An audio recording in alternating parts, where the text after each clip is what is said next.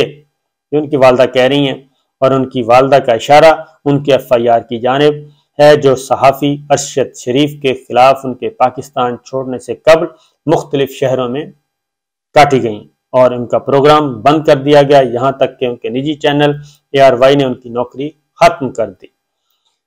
یہ سچویشن اس وقت چل رہی ہے۔ اس سے پہلے ارشد شریف کو اسٹیبلشمنٹ کے کافی قریب سمجھا جاتا تھا۔ پاکستان تحریک انصاف کے چیئرمین عمران خان کے خیال کے خلاف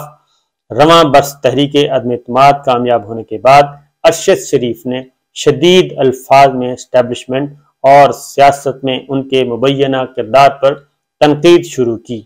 جب فوجی قیادت اور عمران خان کے درمیان بیانیے کی جنگ شروع ہوئی تو ارشد شریف عمران خان کے ساتھ کھڑے ہوئے۔ جیسا کہ ان کا پروگرام بند ہوا اور ARY نے ان سے الگ ہونے کا اعلان کیا تو ارشد شریف نے YouTube پر ولاگ کا سلسلہ شروع کیا، اور اپنے ولاگز میں وہ موجودہ حکومت اور سابق army chief general retired Qamar Javed Bajwa کے خلاف کھل کر بات کرتے۔ فیکٹ فائنڈنگ رپورٹ اور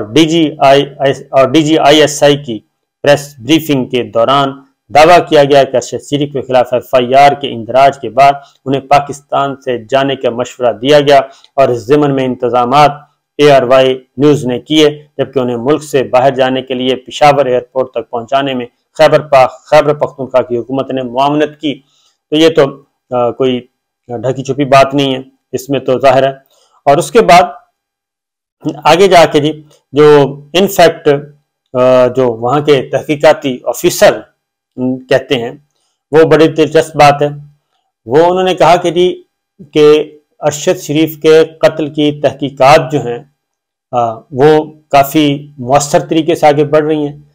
ایک تو انہوں نے کہا کہ ہم مکمل طور پہ جو FFT آئی تھی فیڈرل فیکٹ فائنڈنگ ٹیم، ان کے ساتھ ہم مکمل طور پہ تعاون کیا اور ہر طرح سے تعاون کیا، ہر طرح کے ایکسیس دی، اور یہ دعویٰ بالکل غلط ہے کہ کینیا کی گورنمنٹ نے ان کو تعاون نہیں کیا۔ انہوں نے کہا کہ ایسا کوئی چیز پاکستان کی طرف سے ایڈورس لیٹر یا کوئی احتجاج یا کوئی شکوہ، کوئی شکایت، ایسی کوئی چیز ریکارڈ پر نہیں ہے کینیا کے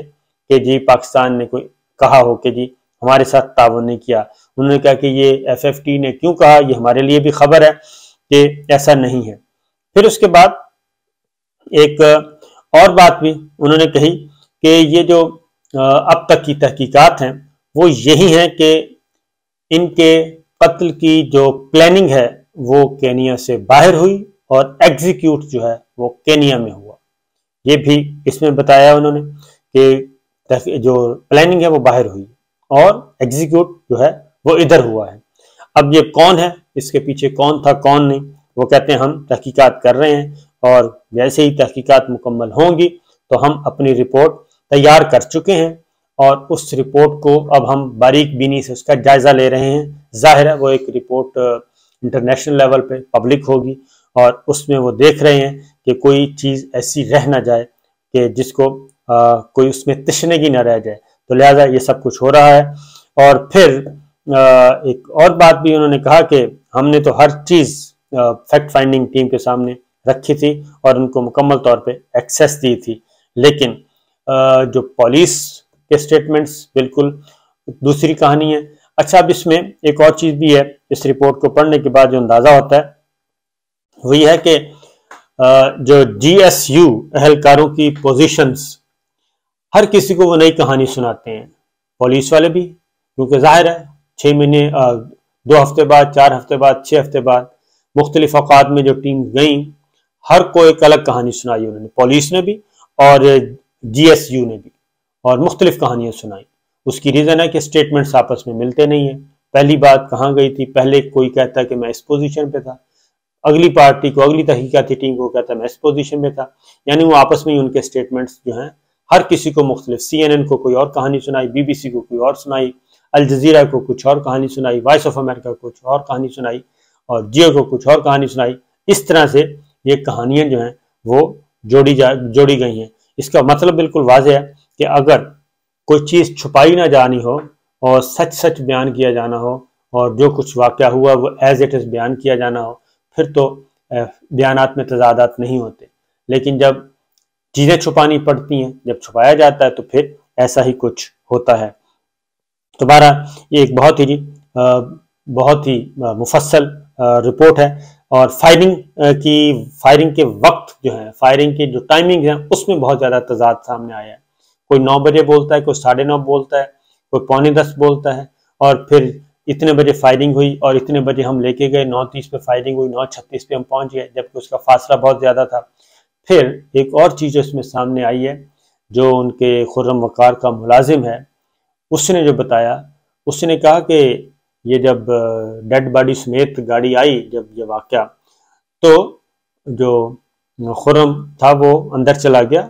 اور گاڑی وہیں کھڑی رہی، اور کہتا ہے میں نے دیکھا کہ گاڑی میں اور کون ہے، تو باہر آیا گاڑی کے پاس، تو میں نے دیکھا کہ ایک لاش پڑی ہے، زخمی، وہ اس کو کہتا ہے میں نے چیک کیا تو خون جمع ہوا تھا اور وہ ڈیڈ تھا، یعنی کہ شہید ارشد شریف۔ یعنی اس میں کوئی ان کو سنبھالنے کے لیے بھی یہ نہیں، کوئی پولیس کو رپورٹ، کوئی ہسپتال جانا نہیں، وہ اسی طریقے سے ایک جگہ سے دوسری جگہ پہ لے کے پہنچ گئے، اور وہ اندر ہی، تو اس لیے وہ کافی عرصے تک کہتا ہے وہ باہر ہی نہیں نکلا۔